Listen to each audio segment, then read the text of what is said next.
It's Toffee TV. We're here on Patreon.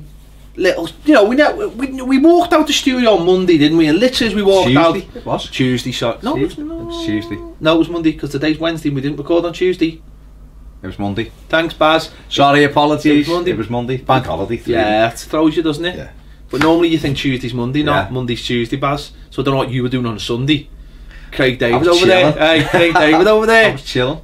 With the Easter eggs. Yeah, all over me. Don't really want to talk about that. Want to talk about Romelu Lukaku. As we said, as soon as we left the studio on Monday, there was a talk coming out that Everton have whacked £100 million price tag on him, which is not really a surprise to us, is it? Because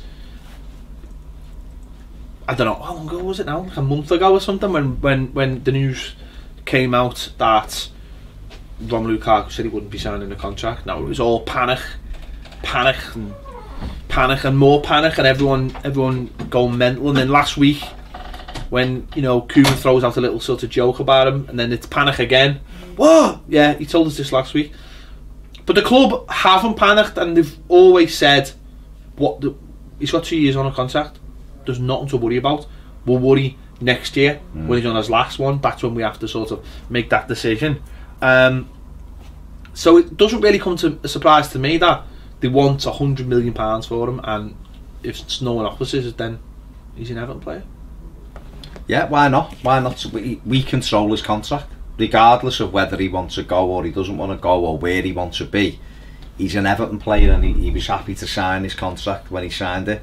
He's been offered the biggest contract ever by the club, and he's chosen not to sign that. Which it really isn't big enough. Let me just throw that in. It's probably not big enough, but when he's on 75 and you're doubling it. No, but if they're going to sell him for 100 million, then really that contract should reflect the fact of what that is. That can't. But no, I'm just saying. For all we know, it could have been even upped more than what he was originally offered, and it probably should be.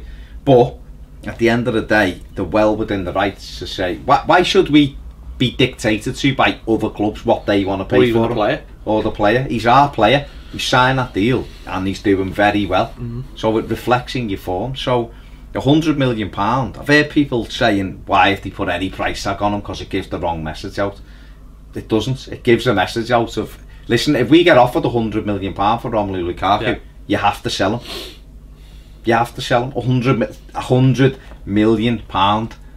Yeah? Will someone offer £100 million? Not a chance. I don't believe so. Not a chance. So it's good by the club, because they've moved to, rather than just leave it and then these stories keep surfacing of 60 million and 50 million and all that.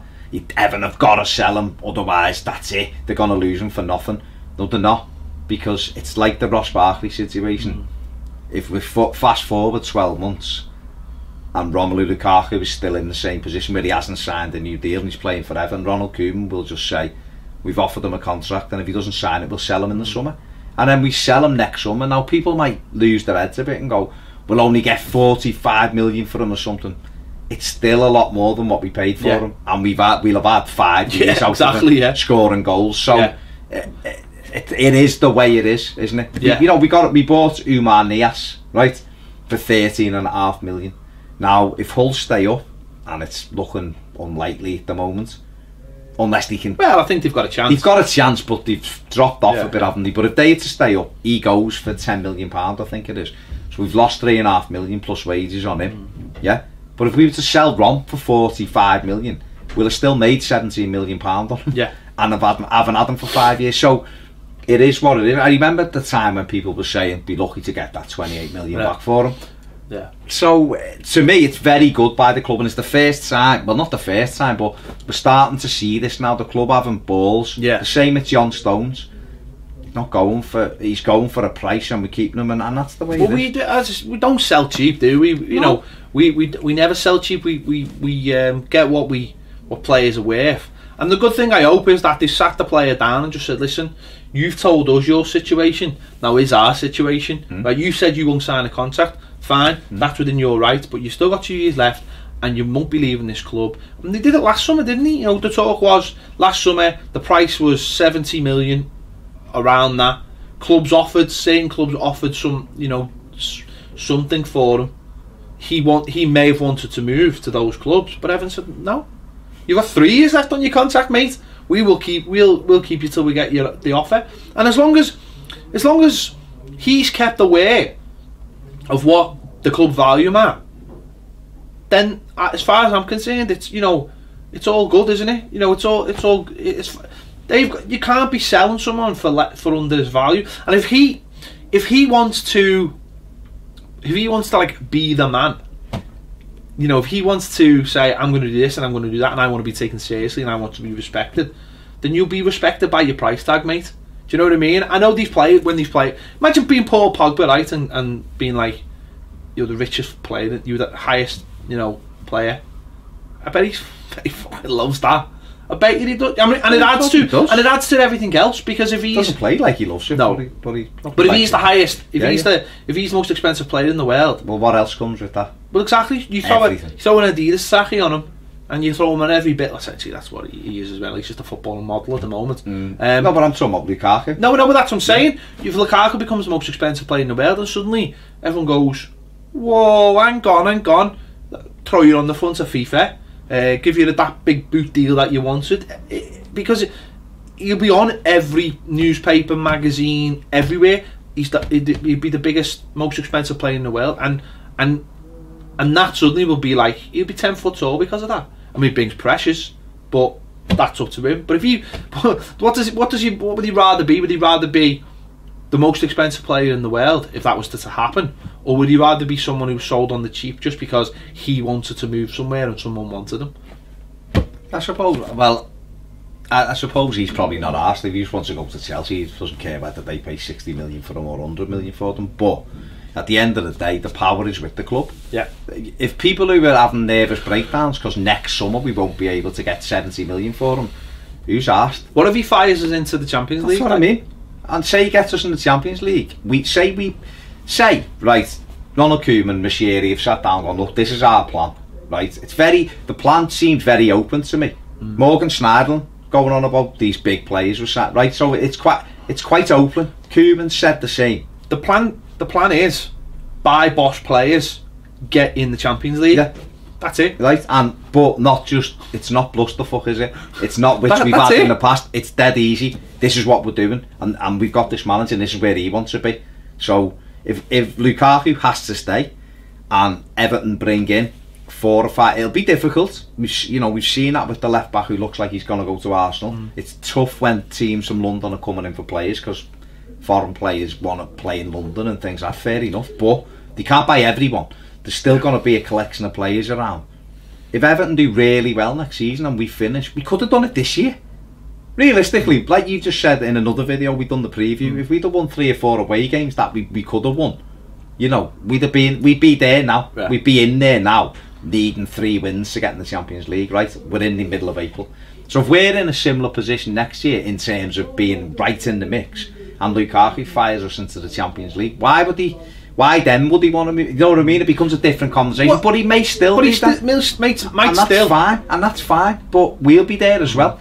Do you know what I mean? But I would rather take me chances again, and then say in 12 months time, right, Romelu Lukaku's got 20 goals again, because that's what he does. Yeah, might have more, but he's got 20 goals, and he still doesn't want to stay. He's done 5 years, and he goes, listen, I want to move somewhere else. You go, yeah, okay. Everton let everybody know he's available in the summer. You're telling me there's not going to be half a dozen clubs who are going to start a bidding war in that summer because they might get him for £50 million?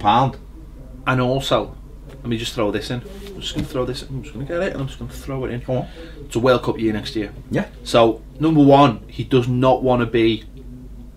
he doesn't want to be going to a new club where... Well, he might want it, but no, you've got to look at the bigger picture. Okay. If he goes to a new club and suddenly he's not, and suddenly the team isn't built around him, and suddenly he's not playing every single game, and suddenly he hasn't got that form going into a World Cup that he would. I mean, imagine if there was a World Cup this summer, Lukaku should be like moonwalking into that World Cup. He still looks fresh, he still looks hungry, he wants the goals. If it's the same next year, if he's at Everton, then it's like, boom, World Cup, have a good... Really, this could be his best World Cup chance, because it's in technically it's in Europe. If Europe still exists, by this time next year.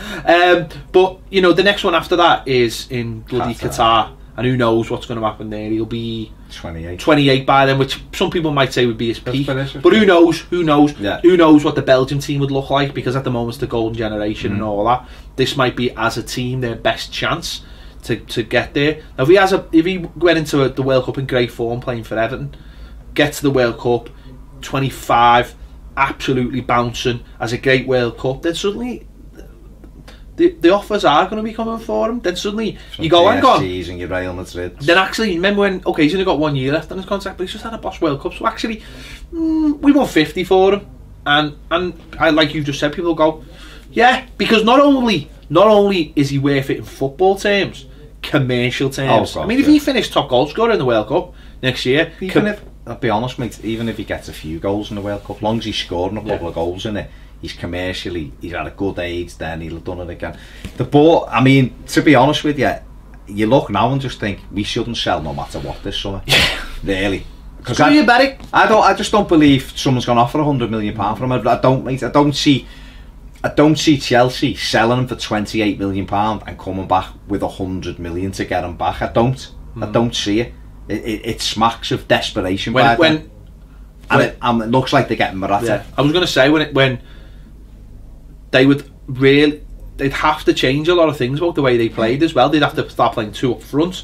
They'd and if they win the league, I mean, obviously they're going to be in the Champions League next season and there's all that, but listen, I still understand that he'd want to go there, don't get me wrong. I'm not like going, oh, look at all these terrible reasons that he wouldn't, but of course he still want to go there. But I'm not really asked about him. I'm asked about Everton Football Club, and there's so many other reasons. Like planning. Like if they've told him now this, because they'll be aware, because everyone seems to be going to want to be doing the business here, because I think everyone's going to be after all the same players this summer. So if they want to do the business early, like it seems a lot of people are, they'll know now who's coming in for him. Lukaku probably already knows who's coming in for him, hence why he didn't sign the contract. Now, they've got to go and buy players, and the players will be like, is he staying? Yeah, he's staying, because we're not selling him. There's things like that, isn't there? Also, replacing him if he went. He's the only striker we've really got on the books. So then you've got to replace him as well. So then you're looking for another top-class striker, which takes a long time to put everything through. I just think for the whole thing, signing players, the way we play, you just say, we're having you for one more season, 100%. And that'll be our best opportunity to get in the Champions League. And even if we get there, if we get the offer, then you can happily go with a year left on your contract. That might suit him, but as I said, I think that World Cup is the carrot that means that he can't have a sulky year. He has got to keep going. He can't have a sulky year anyway if he wants that move. It doesn't matter. Say Chelsea bid 75 million in the summer and Everton go 100 million. That's what he's worth. And there you go. Well, we're out then. Done. You know, it's too much for us. We don't think he's worth it. They want Morata. They're linked heavily with Belotti as well, who's available at 60 million or something, and who looks a real prospect. And Conte knows. And he'll want the kid from Juventus as well, won't he? So if you're the Bali, so there's options there, right? So they get that. And Lukaku's walking around sulking. If his form drops off, why would they come back in? They just look and go, well, there's 3 or 4 we just named straight off. There's Mbappe. Monaco's another young prospect.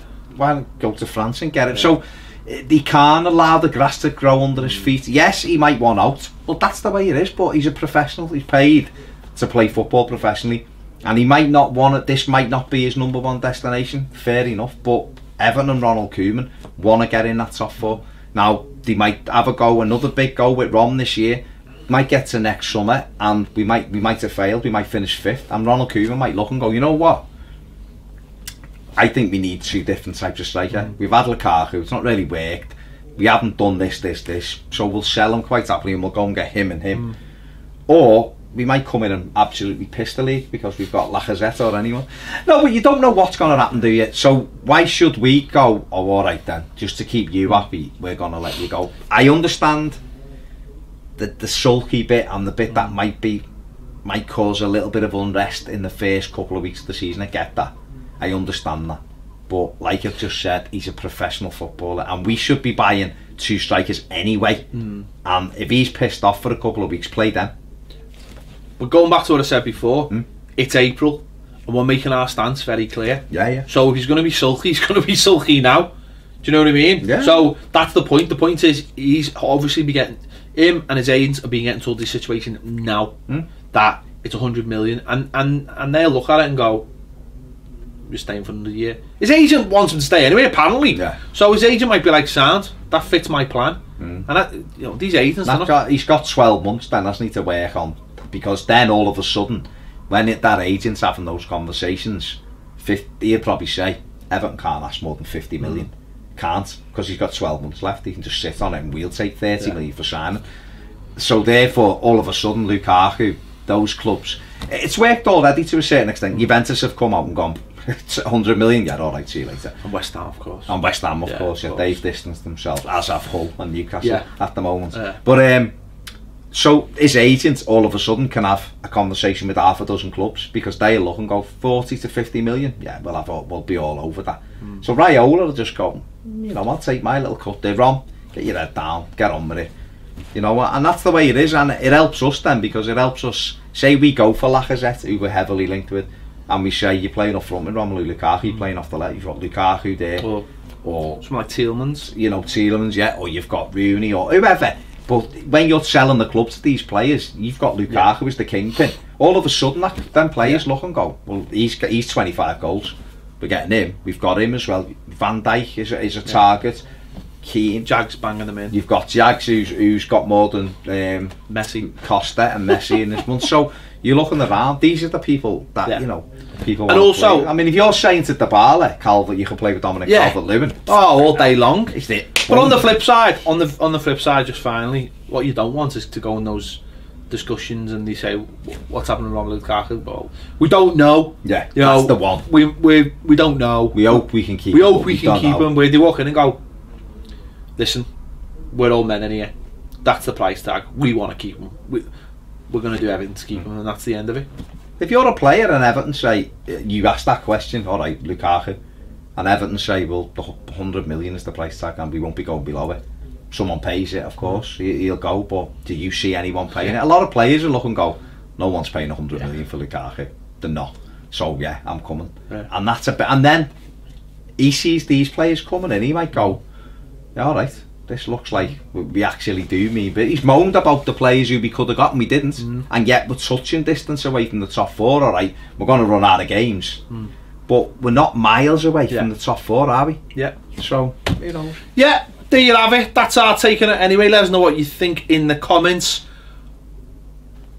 100 million, would you bite someone's hand off? I mean, if it was less, would you bite someone's hand off? Because I still hear a lot of your Dar shouts, only doesn't run as much as Firmino. And your Dar? Whose Dar says this? People's Dars do say it. Kids of 15, 17 say it, mate. It's just... I was going down the road the other day on my bike and this lad went, do a wheelie, and I went, nah, your dad does that. And he just went, what is anyway, maybe his dad does. Maybe his dad does. Maybe his dad is Evil Knievel and it's me who looks like the dickhead. Knievel dad. Doesn't mean he couldn't have had children. He didn't die when he was a small child. No, but it's quite insensitive. Your dad does that. What in heaven? Or if there's a, well, you don't think there's a heaven, so wherever he is, if there is anything. Come back, he reincarnated as a raccoon. That can do wheelies? Yeah. That's something like that dog who can skate. The skateboard. Oh, there you go. That's another show. That's another show. Right, thanks for watching Toffee TV. We'll see you later.